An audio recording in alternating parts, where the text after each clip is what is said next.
Cứ mỗi độ mùa mưa về, Sài Gòn, trái tim của dải đất hình chữ S lại ngập.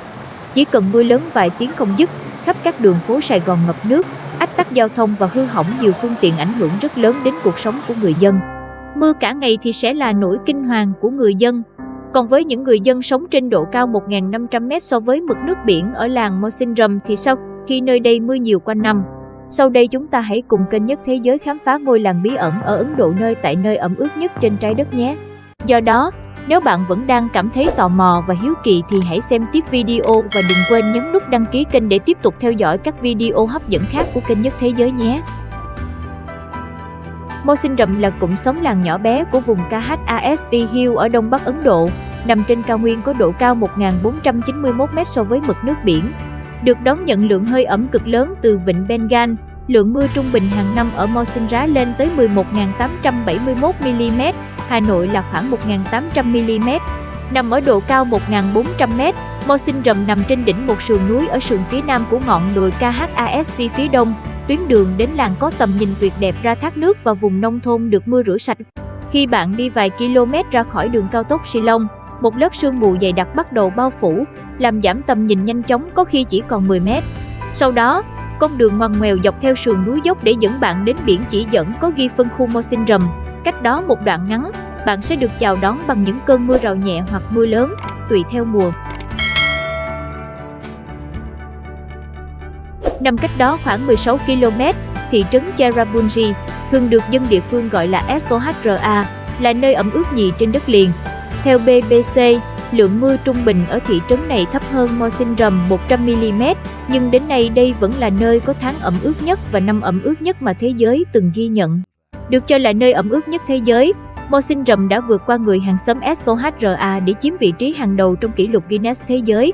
Với lượng mưa trung bình gần 12.000mm mỗi năm, ngôi làng xinh xắn này gợi lên hình ảnh những đỉnh núi mù sương, phong cảnh xanh tươi, không khí trong lành, thác nước và nhiều món ăn Khast ngon miệng. Từng tương đối xa lạ bên ngoài tiểu bang, Mawsynram trở nên nổi tiếng sau khi kiểu thời tiết độc đáo của nó thu hút sự quan tâm của các nhà khí tượng học. Sau sự công nhận quốc tế mà nó đã nhận được kể từ đó, ngôi làng thư thái đang dần biến thành một điểm nóng du lịch, với những du khách sành điệu gần như bắt buộc phải dừng chân tại đây. Lượng mưa khổng lồ khiến vùng đất này có nhiều thác nước, hang động đá vôi với cây cối rậm rạp. Lý do tại sao lại mưa nhiều nhất do địa thế nằm trên một sườn núi ở phía đông bắc Kashi, nơi có độ cao khoảng 1.490m so với mực nước biển. Làng Mawsynram gần như hứng chịu những trận mưa quanh năm, với lượng mưa trung bình mỗi năm lên tới 11.872mm. Sở dĩ xảy ra hiện tượng này do các luồng không khí quét qua vùng đồng bằng lũ lụt ở Bangladesh mang theo hơi ẩm về phía bắc. Khi qua vùng đồi Mawsynram, những đám mây gây mưa liên tục vì nhiệt độ giảm. Trong 2 tháng đỉnh điểm của mùa mưa là tháng 6 và tháng 7, lượng nước trút xuống ngôi làng này đo được khoảng 7.000mm. Mawsynram, ngôi làng yêu mưa nhiều hơn nắng. Ngôi làng là nơi cư trú của người Khast, một dân tộc thiểu số của Ấn Độ với khoảng 1,2 triệu người. Người dân Mawsynram phải sống trong một hoàn cảnh khá khắc nghiệt và khó để lao động sản xuất, nhưng không vì thế mà người dân làng Mawsynram cảm thấy khó chịu với cuộc sống ở Mawsynram. Họ tìm cách để thích ứng với thời tiết, coi việc khí hậu mưa gió là chuyện thường ngày, và chính vì thế họ càng thêm yêu những cơn mưa và cuộc sống yên bình nơi đây. Hầu như cuộc sống người dân ở ngôi làng quen thuộc với những cơn mưa hàng ngày bất chợt đổ đến bất kỳ lúc nào.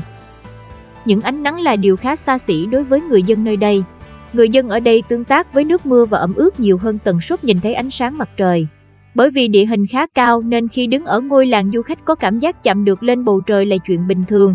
Thậm chí khi những đám mây bay thấp tưởng chừng chúng ta có thể sờ được vào chúng. Thiên nhiên ban tặng nơi đây những cơn mưa rã rít khiến cho không khí lúc nào cũng mát mẻ và thoải mái, cảm tưởng như không có muộn phiền. Tọa lạc trên độ cao như vậy, ngôi làng Mawsynram giống như một bức tranh huyền ảo mà chỉ có ở trong thế giới cổ tích. Bức tranh mê hoặc ngoài đời thực bằng những đám mây có thể bay xuyên vào nhà.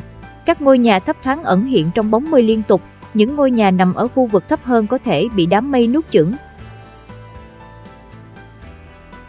Nhưng cuộc sống của người dân thì không cổ tích như vậy. Mặc dù việc mưa triền miên qua ngày tháng khiến cho cây cối nơi đây luôn xanh tốt, tùm. Mỗi đợt gió mùa về làng, Mawsynram như chìm trong tiếng mưa rơi. Tiếng mưa liên tục khiến cuộc sống người dân đang yên bình cũng phải trở nên ồn ào. Nhiều nhà dân không chịu được tiếng ồn phải thiết kế lót thêm cỏ trên mái nhà để giảm bớt tiếng ồn. Tiếng mưa rơi ồn đến mức nói chuyện với nhau cũng khó, học sinh lên lớp còn chẳng nghe được tiếng giảng bài của giáo viên. Bởi vậy, đối với trẻ em nơi đây, khi gió mùa về chính là lúc chúng được nghỉ lễ. Khó khăn là vậy nhưng đối với du khách ghé thăm ngôi làng, họ tỏ ra thích thú với những điều đặc biệt nơi đây. Tuy khí hậu có phần khó chịu là thế nhưng những con người nơi đây vẫn yêu mưa và yêu ngôi làng Mawsynram đặc biệt của mình. Họ có thể vui vẻ, thỏa thích chụp ảnh những chú ếch phình miệng nằm dưới những tán dương xỉ khổng lồ. Nups, đặc sản văn hóa của người Mawsynram. Hễ có mưa lớn tràn về, dai dẳng, triền miên như vậy, dân làng Mawsynram đã sáng chế ra một vật dụng đi mưa độc lạ. Vật dụng đã trở thành nét đặc sản văn hóa của người dân tại mảnh đất này nơi đây. Đó chính là Nups. Nups đan bằng nang tre được tạo hình giống mai rùa. Khi rời nhà, người dân sẽ đội Nups lên đầu để tránh mưa. Nơi đây, sẽ hiếm khi bắt gặp người dân dùng áo mưa, bởi thứ chủ yếu du khách nhìn thấy người dân dùng là Nups hoặc ô. Bởi người dân nơi đây khá ưa thích những món đồ thủ công truyền thống do chính tay họ làm ra. Vì vậy nếu có dịp tới đây bạn hãy sắm cho mình một chiếc Nups để có thể cảm nhận hết nét văn hóa đặc biệt này của người dân làng Mawsynram. Quá trình tạo nên một chiếc Nups mất rất nhiều công sức và thời gian. Những người phụ nữ nơi đây có thể bận rộn suốt mùa mưa để đan Nups. Tre và cỏ chổi được dùng để làm chổi. Nhiều người dành toàn bộ thời gian của mình trong lúc gió mùa về và cả mùa đông để làm những chiếc giỏ tre, chổi và dạy trẻ để bán khắp bang.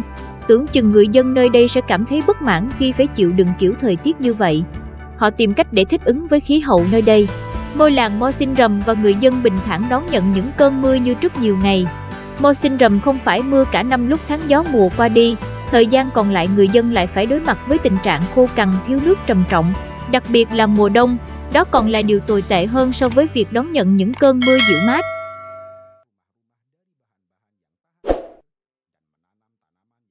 Khi hỏi cảm nhận của người dân về cuộc sống ở nơi mưa nhiều như Mawsynram, không một ai than phiền về việc mưa nhiều hay ít.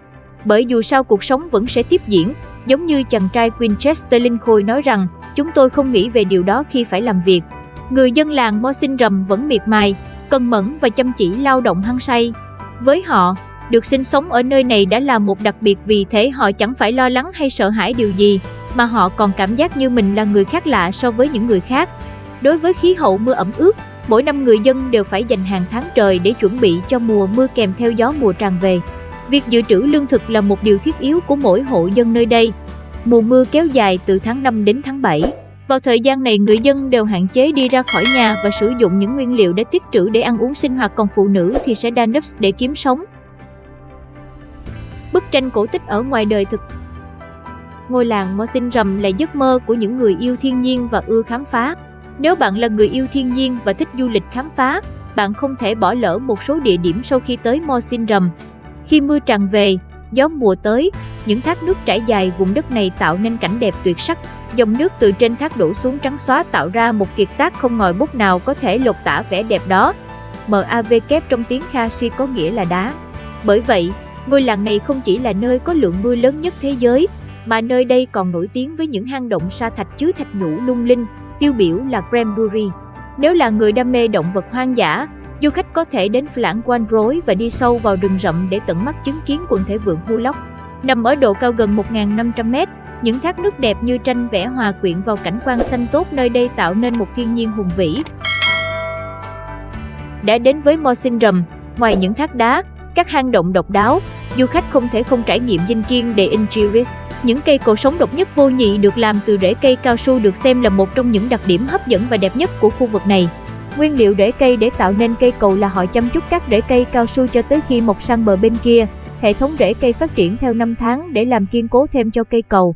Từ khi xuất hiện và phát triển qua 2 thập kỷ, người dân địa phương nơi đây biết bệnh dinh kiên de Inchiris để vượt qua những dòng chảy tạo từ nước mưa trong lúc gió mùa về.